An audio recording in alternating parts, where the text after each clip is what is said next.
یہ اسی طرح یہ جو جیسے آپ سے سامنے فرمایا مجھ پہ درود پڑھا جاتا ہے تو وہ جیسے میری روح کو لٹایا جاتا ہے تو اب وہ بندہ کہ بھی وہ روح آتی جاتی آتی جاتی نہیں اس میں کیونکہ نفیسہ میں جب بچوں ہم نے ترجمہ کر لیا نا کہ روح کو لوٹاتا ہے ہاں تو پھر مصیبت میں پڑ گئے کہ کس وقت وہ لوٹتی ہے اور کس وقت واپس جاتی ہے. ہر وقت تو درود شریف ہو رہا. ہاں اس کا جو مفہوم امام سیوطی نے بیان کیا نا بہت اچھا کہ رسالہ اس پر لکھا. وہ کہتے ہیں یہاں قد معذوف ہے کہ اللہ نے میری روح لوٹا دی ہوئی ہے. موت کے بعد نا میں معدوم نہیں ہو گیا, اللہ نے میری روح لوٹا دی ہوئی ہے, اس لیے میں سنتا ہوں. یہ نہیں کہ لوٹاتا ہے اس وقت, لوٹا دی ہوئی ہے. تم درود پڑھو گے مجھے پہنچے گا, میں اس کو سنوں گا کیونکہ اللہ نے میری روح لوٹا دی ہوئی ہے. یہ وہ رسالہ بھی پڑھنے کے قابل. بہت حوالے لیے ہم نے کہ اس طرح قد بھی ہوتا جو معذوف ہوتا, تو اسی بار طرح بار نکلتی آتی جاتی نہیں.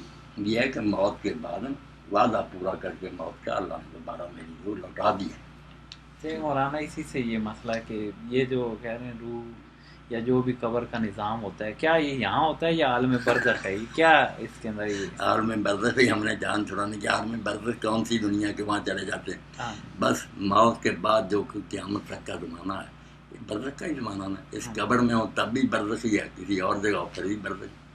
نہیں اصل یہ بعض لوگوں کو مزہ آتا ہے نا بھائی کہ یہاں ہے یا وہاں ہے, تو کیا اس کا کیا کسی جگہ بھی ہو نا جو ابن قیم زاد المعاد میں لکھتے ہیں بات تو وہی ہے کہ روح کا اتصال بدن کے ساتھ جیسے ریموٹ ہے کہ ادھر اتنی دور بیٹھا تعلق ہے اس سے, اس لیے ارواح کسی جگہ بھی ہے نا اپنے بدنوں کے ساتھ ان کا تعلق ہے. سلام سنتے ہیں اور کئی موقع پر نماز بھی پڑھتے ہیں. موسیٰ علیہ السلام کو آپ نے دیکھا قبر کے پاس سے گزرے, وہ کھڑے اپنی قبر میں نماز پڑھ رہے تھے.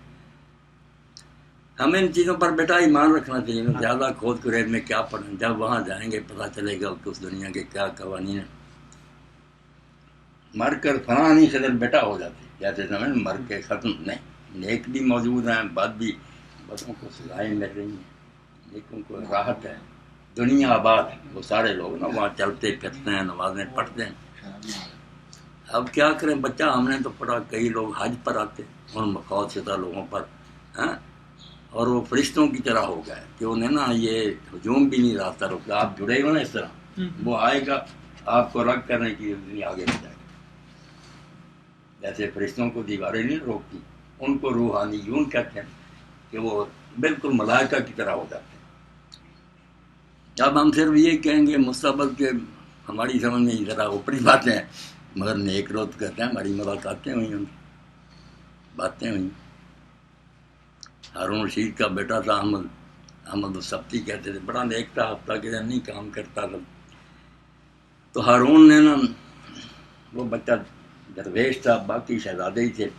ایک دن دربار میں نا درباریوں نے کہا کہ امیر المومنین اس بچے نے آپ کو ذلیل کر دیا, سفیر ملکوں کے آئے ہوتے ہیں, کیا لباس ہے اس کا, یہ ملا بنا ہوا.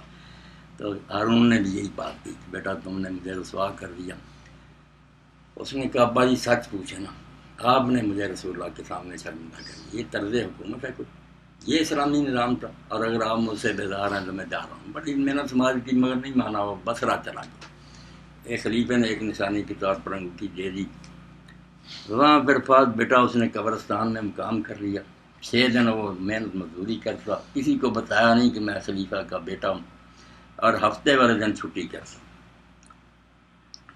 کچھ دن لوگوں نے دیکھا کہ وہ احمد نہیں آیا, لوگ ڈھونڈ کر اسے اپنی مزدوری کا کام دیتے. ایمانداری سے کام کرتا بہت. گئے تو آخری سانس سے اس کے, اس وقت اس نے کہا میری یہ نشانی خلیفہ تک پہنچا دینا. اور 2 شعر بیٹا اس نے کہا کہ یہ بھی غم تگنا پہنچا دینا, یا صاحبی لا تغترر بتنعمی, کہ یہ دنیا کے عیش و عشرت ہیں جن سے دھوکہ نہ کھا. پل عیش و یفنا ون نہیں موجود, یہ عیش مٹ جائے گا اور یہ نعمتیں بھی کسی دن جاتی رہیں گی. وَإِذَا حَمَلْتَ إِلَى الْقُبُورِ جَنَازَةً, جب تو قبرستان کی طرف جنازہ اٹھا کر جائے, فَاعْلَمْ بِأَنَّكَ بَعْدَهَا مَحْمُولٌ, تو اپنے دل میں یہ سمجھ لے کہ اس کے بعد تیری باری بھی آنے والی. جب وہ لوگ گئے نشانی دی اور اشعار سنائے تو وہ ہارون بہت رویا, اور پوچھا وہ کس حال میں تھا. انہوں نے کہا اس طرح محنت مزدوری کرتا تھا. اس نے کہا یار تم نے اس کا کیوں احترام نہ کیا. انہوں نے کہا زندگی بھر اس نے بتائی, 6 دن مزدوری کرتا تھا, 1 دن چھٹی. تو محی الدین ابن عربی کہتے ہیں میں طواف کعبہ کر رہا تھا تو میں نے دیکھا ایک شخص نا لوگوں کو الگ بھی نہیں کرتا اور ان کے آگے ہو جاتا. تو میں نے پھر سمجھا کہ جو کچھ ہم نے سنا نا روحانی ان کا یہ بھی انہیں میں سے کوئی بندہ ہے۔ اس کو الگ کر کے پوچھا تو اس نے میں کہا میں شیخ احمد السبتی ہوں اور ان کا بیٹا، اور اللہ تعالیٰ نے ہمیں موت کے بعد فرشتوں والے حساب دے دیے، تیز رفتاری بھی۔ حضرت جعفر طیار کے جب بازو کٹ گیا تو حضور نے فرمایا نا کہ اللہ تعالیٰ نے اس کی بجائے پر لگا دیا اور وہ فرشتوں کے ساتھ اٹھتا۔ اس لیے اگلی دنیا کی باتیں بیٹا زیادہ نہیں کرنی چاہیے۔ ان بریلیوں کی جا رہی ہے کہ یہ کہتے ہیں یہاں ہی آتے ہیں مددیں کرتے ہیں، یہ ان کا فساد ہے۔ یہ زندہ ہیں تو پھر کیا ہوا؟ میں ان سے کہتا ہوں ہم یہاں زندہ بیٹھے کچھ شک ہے، مگر ہم کوئی اس دنیا میں جاتے ہیں، وہ اس دنیا میں اگر زندہ ہیں اور عبادتیں کر رہے بسم اللہ، مگر نہ زندگی میں مدد دیتے تھے نہ جائز تھا ان سے مدد مانگے، نہ اب ہے۔ مسئلہ تو بیٹا استمداد کا، یہ مردہ سننے پر بھی جب جھگڑتے ہیں نا کہتے ہیں اس بحث کا کوئی فائدہ نہیں۔ موت کے بعد کو چھوڑو، جب زندہ ہوتا بزرگ اس وقت تو سن رہا ہوتا، اس سے مدد مانگنے پھر بات وہ کرو جس سے شرک کی جڑ کٹے۔ کہ زندہ بھی رسول کریم علیہ السلام سامنے بیٹھے ہوتے تھے، ہم نہیں انہیں کہہ سکتے تھے کہ شفا دیں رزق دیں، یہ اللہ کے کام۔ سننے نہ سننے سے کیا بگڑا؟ اگر موت کے بعد سنتے ہیں تو پھر زندگی میں بھی سنا ہی کرتے۔ اب معاملہ نفیس الٹا ہو گیا۔ ہمارے جو سلف تھے نا ابن تیمیہ ابن کثیر، وہ سارے قائل تھے کہ مردے سنتے ہیں، انہیں پتہ چلتا جب قبر پر کوئی آتا۔ ابن کثیر تو تفسیر میں لکھتے ہیں اس میں متواتر آثار ہے۔